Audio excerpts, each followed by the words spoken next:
जय हिंद। आज 10वीं क्लास में पढ़ा रहे हैं राष्ट्रसंघ के विफलता के कारण।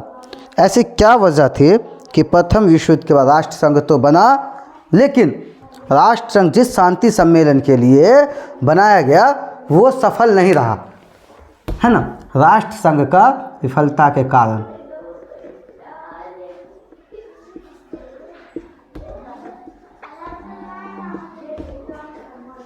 विफलता के कारण।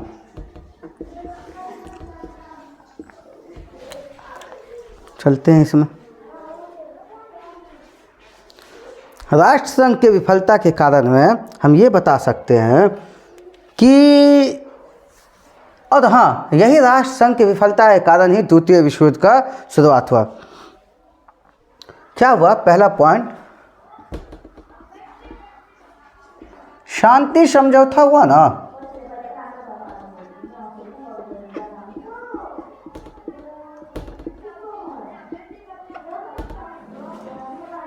शांति समझौता जब हुआ था, कहाँ? पेरिस में। पेरिस शांति समझौता हुआ था, उसी के बाद राष्ट्रसंघ का स्थापना हुआ था। तो पेरिस शांति समझौता में क्या हुआ था? उसमें तो ये था कि जो देश जिसके, अगर मान लो ऑस्ट्रिया किसी ने कब्जा कर लिया, ठीक है, जर्मनी ने ऑस्ट्रिया और हंगरी को कब्जा कर लिया, तो नियम क्या था? अगर आपने जर्मनी के साथ, अगर ऑस्ट्रिया किसी का था और उसको आपने बांट दिया, ठीक है, ऐसे समझा देते हैं। देखो, ये एक देश था, है ना, ये इसमें एक मान लो ये देश है, ठीक है।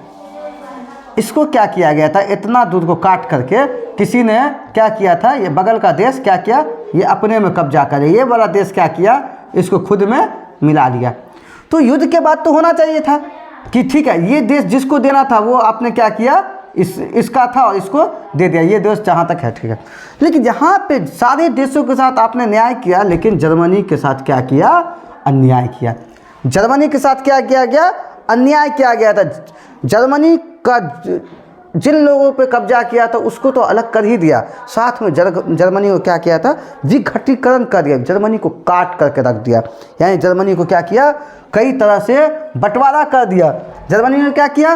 पहले तो बंटवारा किस तरह से किया? पूरब वाले साइड, जर्मनी का पूरब वाला साइड क्या क्या, ऐसे समझो, ये जर्मनी है, जर्मनी वाला साइड जो है, ये पूरब साइड ब्रिटेन और फ्रांस को दे दिया, मतलब इंग्लैंड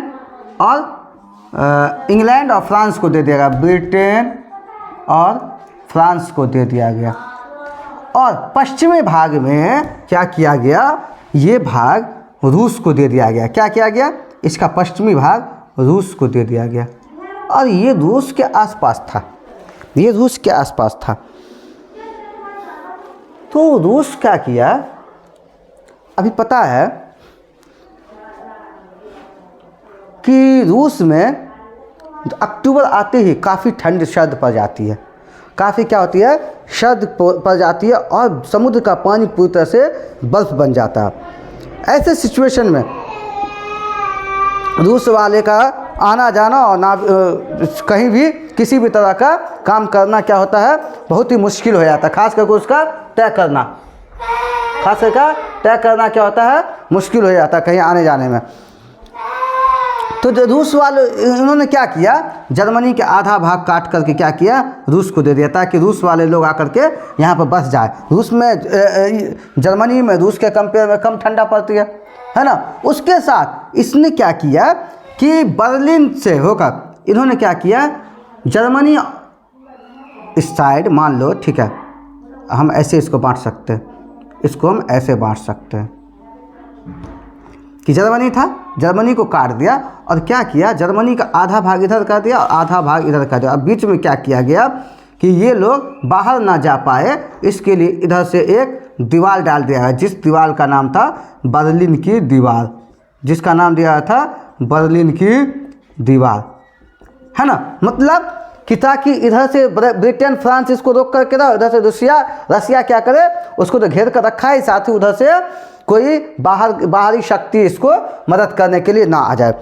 उसके साथ उसके बाद वर्साय की संधि लगा दी गई।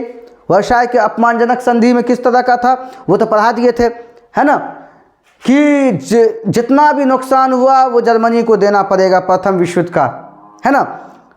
जितने उसके बाद उसके फौज को सीमित कर दिया गया कि जर्मनी में सिर्फ इतना ही फौज रह सकता है। साथ ही उसको बोला गया था कि किसी भी तरह का आधुनिक हथियार नहीं बना सकता है, यानी पूरी तरह से जर्मनी को, और जर्मनी का तो विघटीकरण कर ही दिया था तोड़ करके, है ना। जर्मनी को क्या किया था, पूरी तरह से पंगु बना दिया था।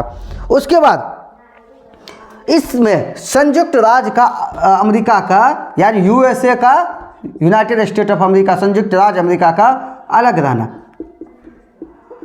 अमेरिका उस वक्त भी बहुत पावरफुल था क्योंकि ये सिर्फ हथियार बनाता था, हथियार बेचता था पूरी दुनिया में, और पूरी दुनिया से पैसा लेकर के ये बहुत ही शक्तिशाली बन गया था। तो क्या था कि उस वक्त भी शक्तिशाली था और आज भी दुनिया का सबसे शक्तिशाली देश अमेरिका है ना। तो इसमें से क्या हुआ, इस समझौता राष्ट्र संघ से अलग रहा। अब किसी भी तरह का ज़रूरत पड़े, चाहे वो सैन्य शक्ति हो या आर्थिक शक्ति हो, तो जो इसमें सदस्य थे, ब्रिटेन फ्रांस वगैरह सदस्य था, इटली सदस्य था, तो ये लोग क्या हुआ कि अकेला इसका जो शक्तिशाली भाग था यूएसए, इसने तो साथ दिया नहीं। अब किसी के, मान लो जर्मनी यहाँ पर से द्वितीय विश्व युद्ध के टाइम ये मजबूत बनने लगा, जापान मजबूत बनने लगा, तो इसको दबाने के लिए इससे ज़्यादा शक्तिशाली तो एक ही था, अमेरिका। ब्रिटेन फ्रांस तो था नहीं, तो इसको दबाने के लिए कोई ऐसे देश नहीं था जो कि भविष्य में होने वाले युद्ध को रोका जा सकता। ये तो ब्रिटेन फ्रांस की तो औकात ही नहीं थी कुछ, है ना। वो सिर्फ बस ब्रिटेन और फ्रांस दोनों उन्हीं देशों पे का अधिकार करता जो देश कमज़ोर था। या अंग्रेज़ों की सबसे बड़ी नीति होती है, वो 10 साल 20 साल पहले से क्या कहता है, लोगों के ऊपर दबाव बना के रखता है। ये साले ब्रिटेन वाले या फ्रांस वाले ये चोर है, और अमेरिका भी उसी में है, लेकिन ब्रिटेन फ्रांस वाले के पास क्या ना तो पावर है, लेकिन ये लोग चोर है। भारत में किस तरह से इन लोगों ने चोरी कर करके भारत पे कब्जा किया था, है ना। उसके बाद अमेरिका तो जो है वो बताएंगे आगे। उसका क्या हुआ, तीसरा पॉइंट इसका ये बता सकते हैं कि अमेरिका के बाद भी कुछ ऐसे शक्तिशाली देश थे, कुछ शक्तिशाली देश जो थे वो भी इसमें शामिल नहीं हुआ। शक्तिशाली देशों का पृथक रहना, देशों का अलग रहना।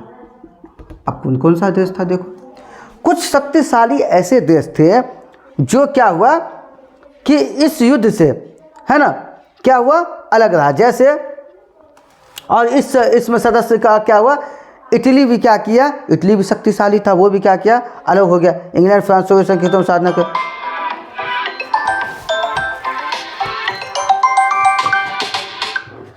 है ना, ये लोग क्या हुआ, इस युद्ध से अलग रह गया। हेलो, अस्सलाम, बोलिए, ठीक है ना। तो जो इसके कुछ और शक्तिशाली देश था, वो लोग क्या हुआ कि इस युद्ध से बाद में अलग हो गया, है ना।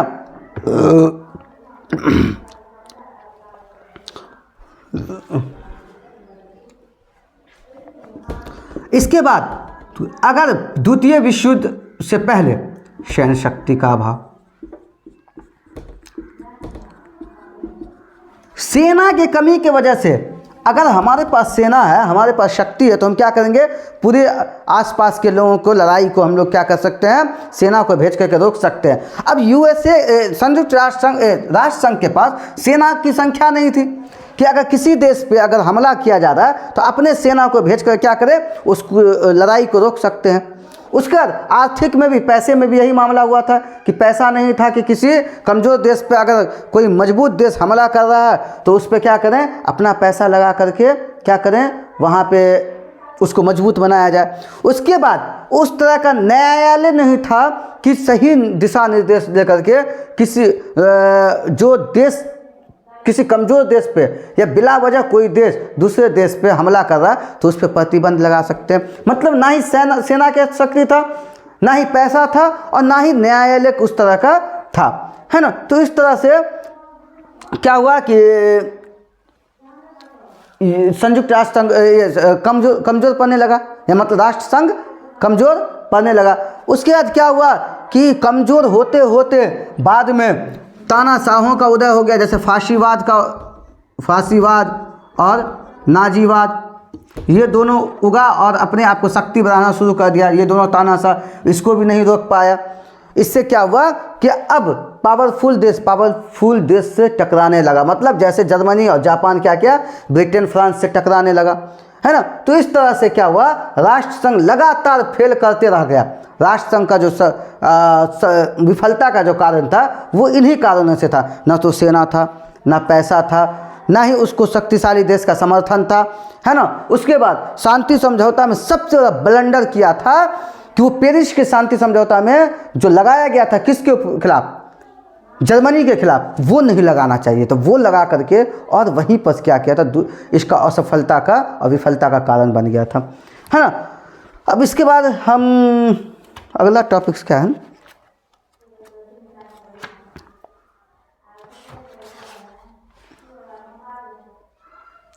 इसके बाद वाला टॉपिक्स हम पढ़ा देंगे, संयुक्त राष्ट्र संघ का क्या क्या है।